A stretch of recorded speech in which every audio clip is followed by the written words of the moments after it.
Hey, welcome back. In today's review, we'll be taking a look at one of ViewSonic's latest offerings, which is the XG2700 4K. This is a 27-inch 4K IPS display at a resolution of 3840 by 2160 at 60 Hz. Starting off with the physical dimensions of the display with the stand attached are 25.3 inches in width, 21.9 inches in height, and 9.1 inches in depth, and weighs in at a total of 18.4 pounds. The display has 1.7 billion colors at a 10-bit color depth, a 5 millisecond response time from gray to gray, and a 178-degree viewing angle. The XG2700 also has an anti-glare coating and a 30,000 hour minimum expectancy on the backlight. The display has a 3-year warranty on parts, labor, and backlight, and can be purchased for around $650 to $700 depending on where you shop. Moving on to the accessories included in the box, you can see that the power cord for this monitor is an external power brick with a separate power cord, and as you can see, the power cord that plugs into the brick is not a regular cord, so take care not to damage or lose the cord, or else you won't be able to use this monitor until you can find a replacement. There's also a USB cable to connect the 4 USB 3.0 ports on the monitor, a mini DisplayPort cable for connecting to your computer, a detailed report showing the color calibration done at the factory, which is nice to see, your user guide and installation software, and a little bag that has a little key to lock the monitor height into place, or this ring that slides into that locking hole to neatly bundle all of your wires running behind the monitor. Taking a closer look at the monitor, you can see the USB downstream port and 2 of the 4 USB 3.0 ports,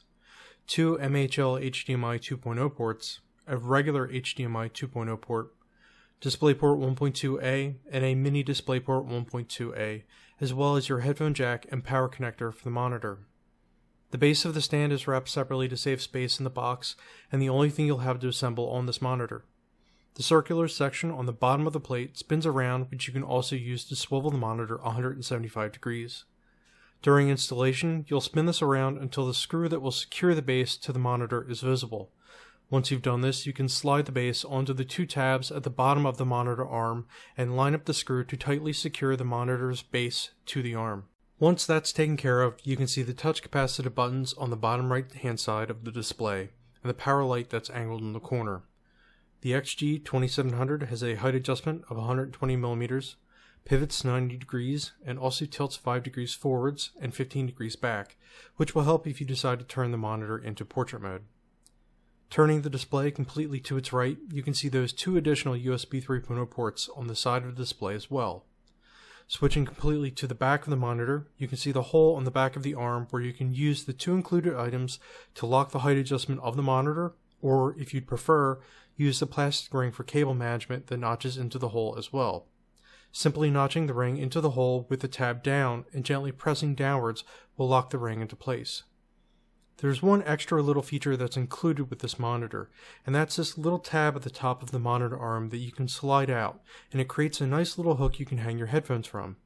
The hook isn't very long, it might not accommodate a lot of headphones, but it's a nice little extra feature they've included on this monitor. Once the monitor is set up and powered on, we'll be quickly diving into the OSD, as there are a ton of options here, and quite a few of the options are nested pretty deeply behind the initial menu screen.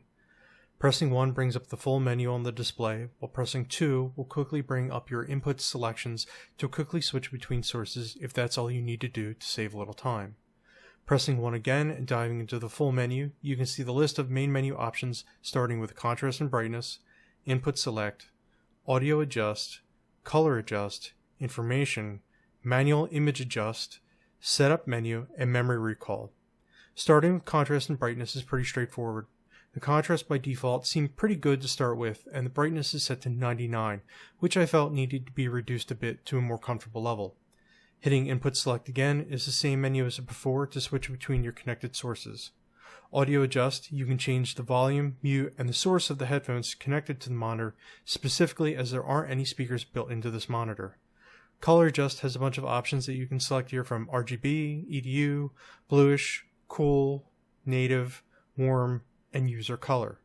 I was happy enough with native, which is the default setting, though you can certainly mess around with these settings more to suit your needs.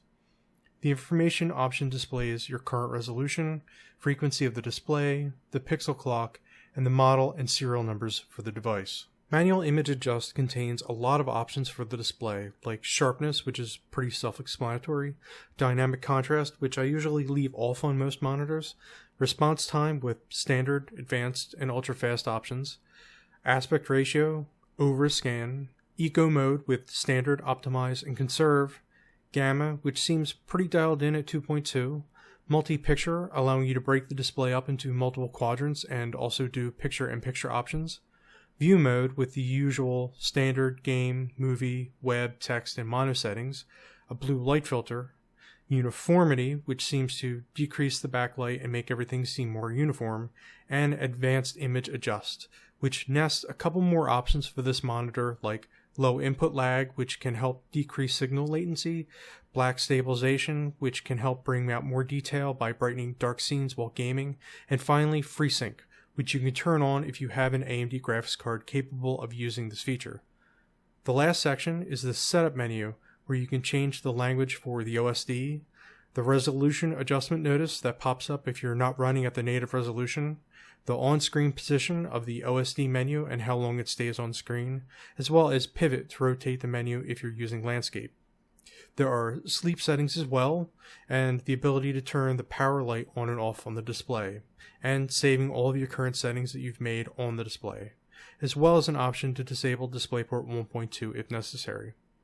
The very last option on the main menu is called Memory Recall, which allows you to reset the display back to factory defaults. I really like that this monitor has a ton of options to it, even though it's almost too much to cover for this review.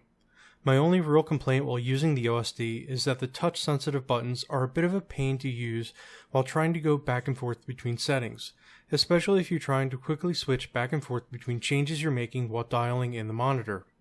I haven't had any issues with them being finicky or unresponsive, but it's easy to lose track of where you're pressing if you're trying to scrutinize between changes you're making to the display or switching between settings in a dark environment, especially since there aren't any lights on the touch-sensitive buttons or even something like braille dots to know you're in the right spot. Now that we've covered all of the settings and changes that you can make to the display, we can move on to gaming and the actual performance of the display. I spent some time with a handful of games like Counter-Strike Global Offensive, Battlefield 4, Rainbow Six Siege, and Grand Theft Auto 5, just like on the previous monitor review, to get a general impression of the display and how well games ran on my system at 4K. Keep in mind that the performance of my gaming PC is not exactly at the top of the bar in terms of performance, and if you have the cash, you can certainly invest in a system that will perform a lot better than mine while trying to run games at 4K with higher quality settings in games. CSGO ran really well, although it did take me a little while to get used to the change in monitor, and I felt that some adjustments could be made, especially the size of my targeting reticule, with how much smaller and distant things looked at this resolution. But other than that, I didn't feel any input lag or inconsistencies while playing. You can still expect some image tearing with any quick movement, especially if you're not using VSync or using FreeSync if you have an AMD card. Battlefield 4 seems to run okay on my system as well at 4K, although it did feel a bit sluggish as the frame rates were definitely lower than what I'm used to, while dipping into the 30s at certain times. The display still looks great, and I feel that turning the resolution down even to 2560 by 1440 would still look amazing on this monitor and perform well enough. Rainbow Six Siege is a different story here, and you can see the game initially refused to play nice with the change in resolution, and my mouse was locked to a smaller area of the screen, forcing me to use the keyboard to navigate the settings menu and change the resolution. Changing to 4K with the same quality settings as before, you can see puts me well over the amount of video memory for my graphics card, and even lowering a fair deal of quality settings, I still felt an impact while playing this game. Frame rates were extremely low during gameplay, and in particularly intense sections felt rather sluggish, and I felt like I had to fight with my accuracy and control of my actions while playing. The same can be said for GTA 5 at 4K, which will easily push a single graphics card with 3GB of video memory over its limit, and you'll have to turn down a couple of settings if you'd like to try and run the game at 4K. Performance was still less than I'd feel comfortable with while playing at 4K with a single GTX 780, but everything else about this monitor shines and looks absolutely gorgeous.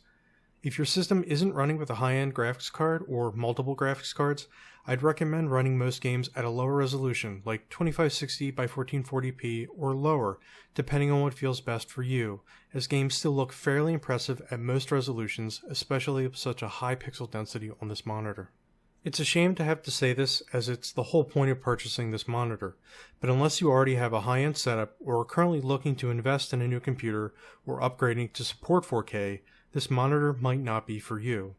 If you are looking for a high-quality display with excellent color reproduction, or you don't mind running some games at a lower resolution, this is definitely a display to consider. I only felt like I had to slightly adjust the brightness and contrast on this display, as everything else seemed to be perfectly calibrated. Images were vibrant and crisp, and I didn't see much, if any, backlight issues with the display.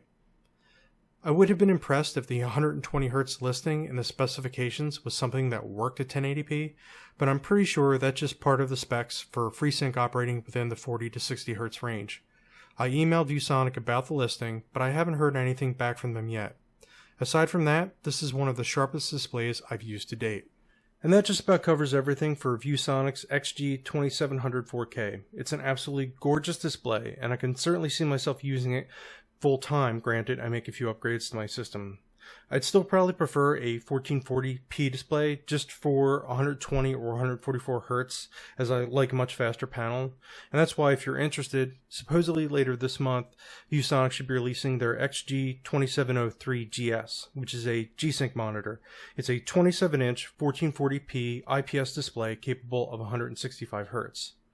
Thanks for watching this review. If you have any questions about this monitor or the previous one that I have reviewed, feel free to leave any questions on this or that video as well. If you've enjoyed this review so far, feel free to like and subscribe to my channel for more reviews coming in the future. As you can see, I have a few reviews already lined up, with the next one probably being the Klipsch headset that I have here. Thanks for watching, and I'll see you guys next time.